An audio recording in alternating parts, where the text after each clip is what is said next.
As technology progresses, one thing is clear.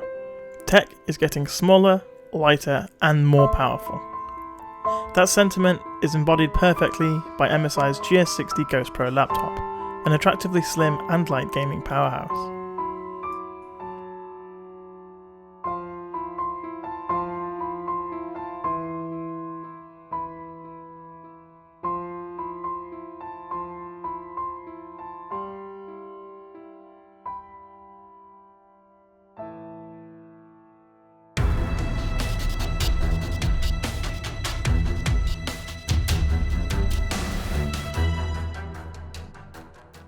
Hello, and welcome to my review of the MSI GS60 Ghost Pro 4K gaming laptop. Before we talk about anything else, let's go through the specs. Inside we find an i7 4720HQ quad-core processor running at 2.6 GHz with a 3.6 GHz turbo, an NVIDIA GeForce GTX 970M with 3GB of VRAM, 16GB of DDR3 memory, a 128GB SSD and 1TB mechanical hard drive for storage, and finally a 3840 by 2160 4K IPS display. More about this later. As you can see, compared to some everyday objects, the GS60 Ghost is also very thin and light. At only 0.78 inches or 1.98 cm thick and weighing only 4.3 or 1.9 kilograms.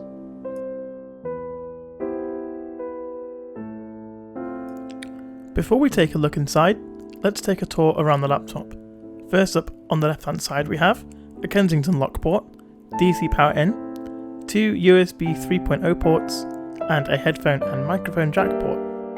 On the front we find the LED hardware indicator lights such as disk activity and power, etc.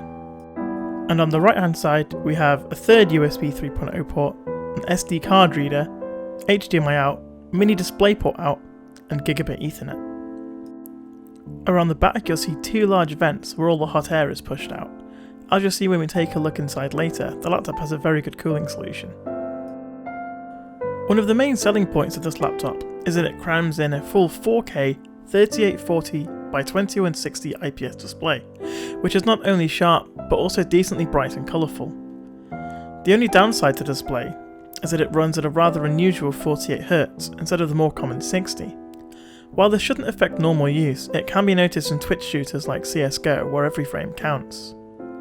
Another issue with the 4K is scaling. It's not an issue in 90% of the time, but some programs do not scale properly at 4K. For example, here you can see the login box for Origin is absolutely tiny.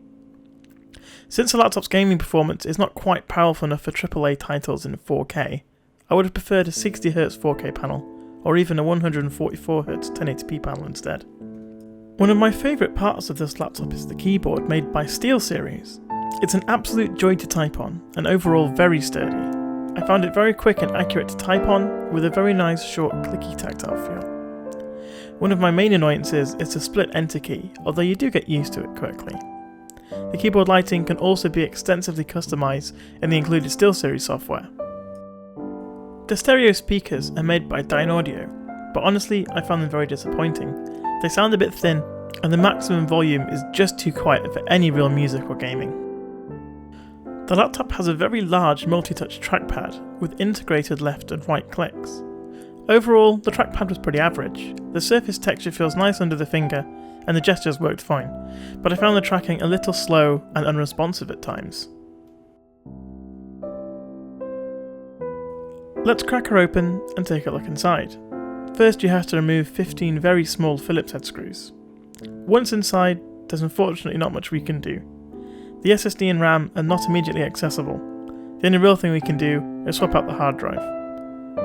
As you can see, a quick benchmark of the SSD shows some respectable scores, with approximately 400 MB per second writes and 555 MB per second reads.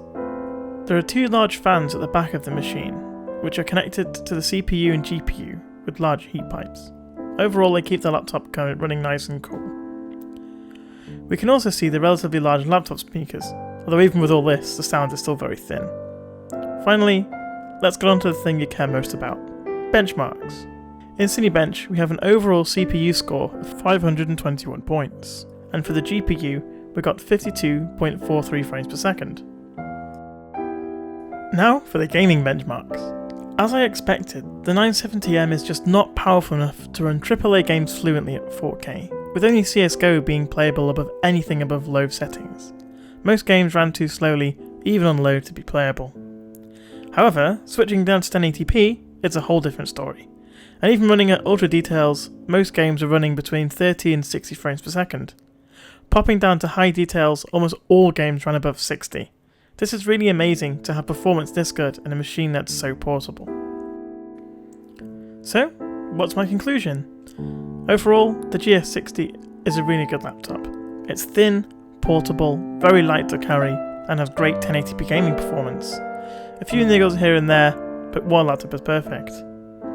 Alright guys, hit that like button if you liked it, and subscribe down below to see more videos from me in the future. See ya!